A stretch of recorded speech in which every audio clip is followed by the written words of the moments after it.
یہ بات یاد رکھیے گا کہ جب بھی دشمن پاکستان کو تباہ کرنا چاہے گا تو سب سے پہلے پاک فوج پر حملہ کرے گا. پاک فوج پر دہشت گردوں کے ذریعے بھی حملہ ہوگا اور سائیکولوجیکل آپریشن اور ابلاغی جنگ کے ذریعے پاک فوج کو قوم کی نگاہوں میں رسوا بھی کیا جائے گا. 1971 کے بعد 50 سال پوری قوم کو فوج کے خلاف جھوٹے بیانیوں پر تیار کیا گیا. ہم بڑے ہو گئے یہ سنتے ہوئے کہ مشرقی پاکستان میں 93,000 پاکستانیوں نے ہتھیار ڈالے، فوجیوں نے ہتھیار ڈالے تھے، جبکہ حقیقت یہ تھی کہ ان کی تعداد 30-34 ہزار تھی. اسی طرح 50 سال ہو گئے اور آج تک یہ پروپیگنڈا چلتا ہے کہ فوج پاکستان کا 80% بجٹ کھا جاتی ہے. ہر پاکستانی نے یہ سنا ہوا ہے. اور حقیقت کیا ہے کہ پاکستان کا کل دفاعی بجٹ 18% ہے اور اس میں سے فوج کا حصہ 8% ہے، 8%. اور باقی جو 10% ہے وہ ایئر فورس، نیوی اور پاکستان کے نیوکلیر اور میسائل پروگرام کے لیے ہے. تو 8% کو 80% بنا دیا گیا. اور پوری قوم چونکہ زیادہ تر اکثریت جوہلا، بے وقوفوں اور احمقوں پہ مشتمل ہے، پاکستان کی سیاسی جماعتوں کو یہ بیانیہ سوٹ کرتا ہے کہ فوج کو تذلیل کر کے رکھے، تو پوری قوم اس پر اندھا اعتماد کرتی.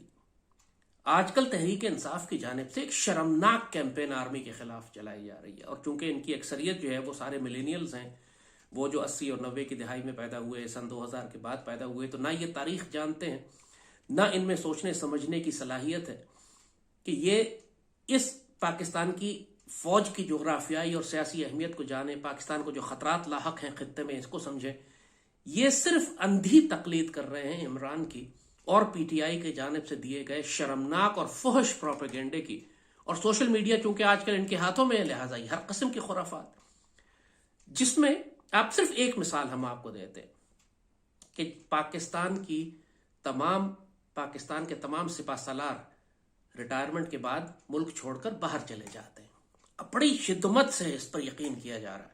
اس کو چونکہ میرا کام سوشل میڈیا پہ ہے تو ہر روز سینکڑوں کی تعداد میں یہ اعتراض مجھے ملتا ہے کہ یہ بتائیں کہ پاکستان کے سارے سپہ سالار ریٹائرمنٹ کے بعد ملک چھوڑ کر باہر کیوں چلے جاتے ہیں. اور شروعی بات یہیں سے ہوتی ہے کہ یہ مستند حقیقت ہے اور لہٰذا یہ ثابت ہوتا ہے کہ سارے پاکستان کے جو جنرلز ہیں وہ CIA اور امریکنز ہیں اور پاکستان کے مخلص نہیں ہیں. اور ہماری جنگ تو ہے وہ جرنیلوں کے ساتھ ہے اور فوج کے خلاف تو ہم لڑ نہیں رہے. لیکن اور پھر یہ بیانیہ بڑھتا شروع ہو جاتا ہے 48 سے کہ قائد اعظم کی گاڑی کا جو پیٹرول تھا وہ بھی فوج نے ختم کیا، محترمہ فاطمہ جناح کو بھی فوج نے قتل کیا، پاکستان کا سارا فساد 75 سال سے وہ فوج کی وجہ سے ہے. مگر ہمیں فوج سے اختلاف نہیں ہے، ہم تو جرنیلوں کے خلاف بات کریں. اگین یہ آفیسرز میں اور ٹروپس کے اندر اور لوور رینکس میں فساد ڈالنے کا، اور یہ بڑی آرکسٹریٹڈ آرگنائز سائیکولوجیکل آپریشن ہے. تو صرف اس ایک بیانیے کو ہم تھوڑا سا تحریک انصاف کے نوجوانوں کے لیے کہ جو اس وقت جن کو جوش ہے، جنون ہے، پاگل ہوئے میں، لیکن عقل، فہم، فراست، تدبر، تفکر تو ہے ہی نہیں ان میں، نہ دین جانتے ہیں نہ تاریخ جانتے ہیں. لیٹس سٹارٹ کرتے ہیں ایک آپ کو اس جھوٹے بیانیے کو ہم تھوڑا سا آپ کو ایکسپلین کریں کہ آپ کیسے بیوقوف بنایا جا رہا ہے آپ کی پولیٹیکل لیڈرشپ کی طرف سے. ایوب خان سے شروع کرتے ہیں. ایوب خان کہاں دفن ہے؟ ایوب خان کے پاس کوئی جائیداد نہیں تھی جب ان کا انتقال ہوا، معمولی وہ جو آبائی زمینیں تھیں، کوئی مال و دولت، کرپشن کا الزام اس پہ نہیں تھا. پاکستان میں دفن ہے. یحییٰ خان جیسا شخص جس کو پوری قوم گالیاں دیتی ہے وہ بھی پاکستان میں دفن ہے.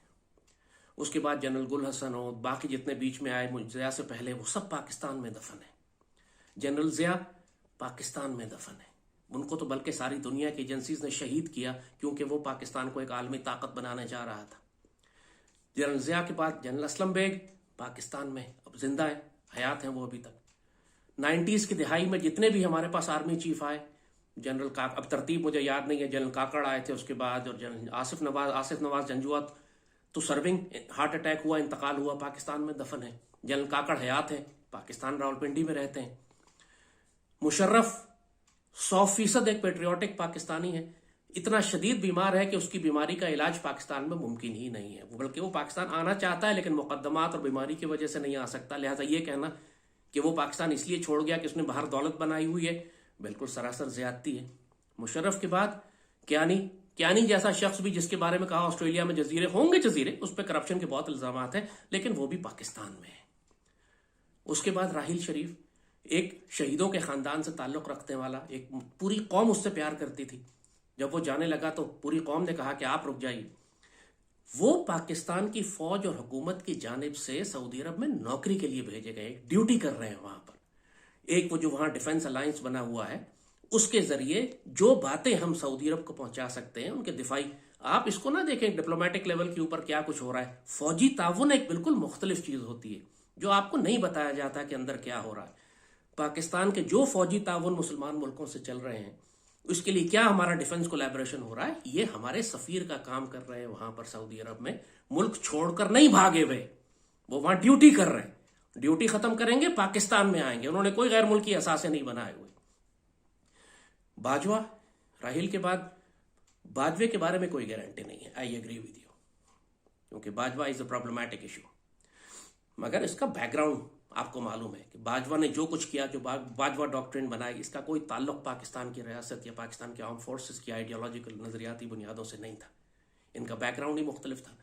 جو کچھ اس نے کیا، اس نے پاکستان کو نقصان پہنچایا. تو صرف باجوہ اور فیض کی وجہ سے اگر آپ پوری پاکستان آرمی اور اس کے سپہ سالاروں اور جنرلز کو گالیاں دینے لگیں تو پھر یہی ثابت کرتا ہے کہ آپ پاکستان سے مخلص نہیں ہیں.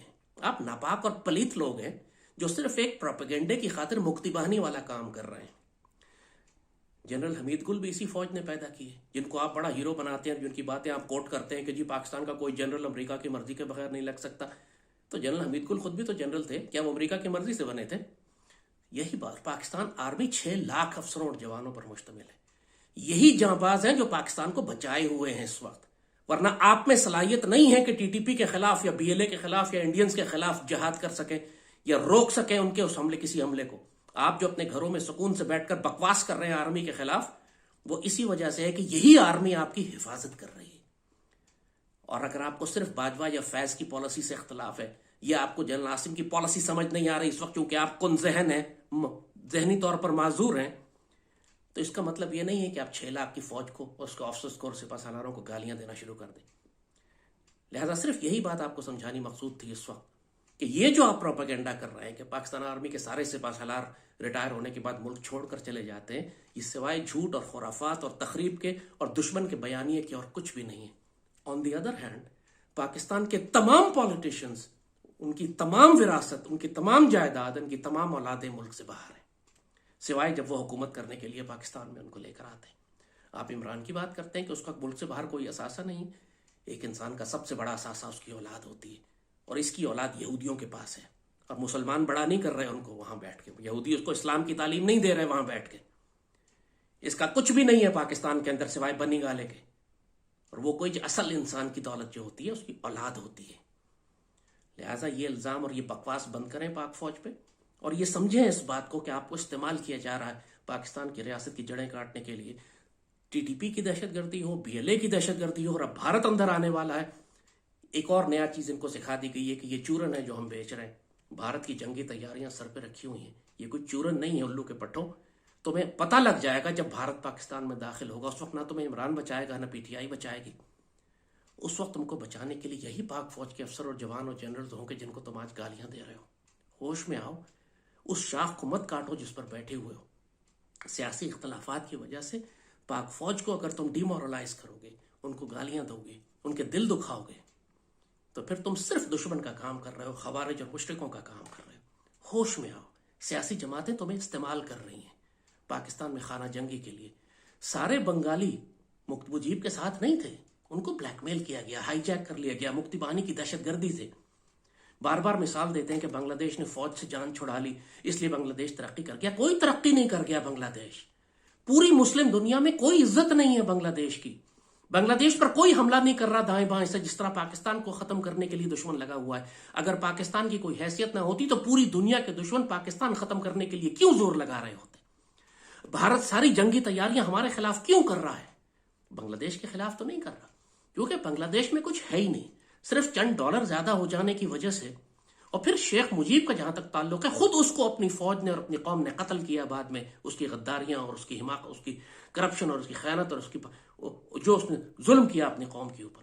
لہٰذا یہ کمپیریزن نہ دو کہ بنگلہ دیش اس وجہ سے آزاد ہو گیا پاکستان سے تو ترقی کر رہا ہے. ترقی نہیں کر رہا. عزت، وقار، مقام، پوری مسلم دنیا میں ایک سٹیٹس، ایک جگہ، عالم اسلام کی قیادت، یہ سب پاکستان کے پاس ہے ابھی بھی، تمام تر کمزوریوں کے باوجود.